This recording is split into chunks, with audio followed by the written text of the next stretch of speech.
In this problem, what we're going to do is we're going to take f of x and we're going to translate it, or transform it to be shifted or translated 1 unit to the left, and then reflected over the x-axis.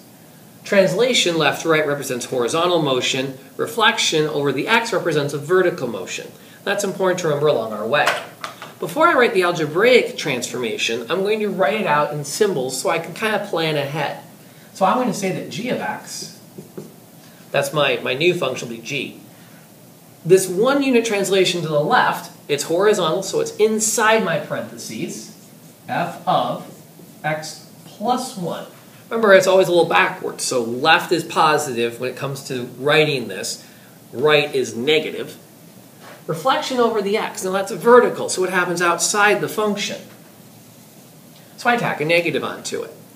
Now what I need to do is express this by plugging everybody in.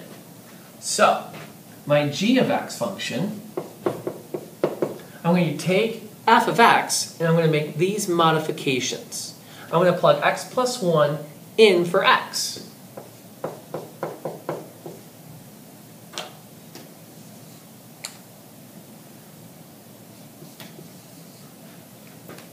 In addition, I'm going to apply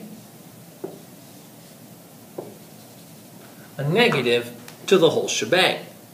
Now, what I'm looking at technically does the job, but it's not simplified. That's what I need to do next. This is where your algebra skills must be top-notch. I'm not going to worry about this negative first. I'm going to work at the innermost level of this by multiplying that out. Now, it's a square. Do not distribute. Do not distribute. YouTube deletes a funny kitten video every time you distribute a square across an addition. Think about the kittens. So, instead, I want to multiply that out using FOIL or distributing or whatever other method you best handle that. So this expression becomes x squared plus 2x plus 1. There's my plus 2. The whole thing is times a negative 1. Now what I'm going to do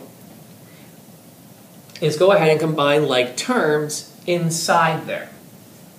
So negative to everybody, add those together and I get x squared plus 2x plus 3. Now my final answer is to go ahead and distribute. So g of x is going to equal a negative x squared minus 2x minus 3. And that provides the ordered transformation. When I plug in a value into this and I compare the graphs, this will give me a parabola that's up a little bit. This will provide the same parabola, except that it will be 1 unit to the left, boom, excuse me, and reflected over the x-axis. Little hints. This negative a on this ax squared plus bx plus c tells me it opens down. Here my a is positive, opens up. And you can see that in the 2. So here we have the transformation symbolically. Here we have it algebraically.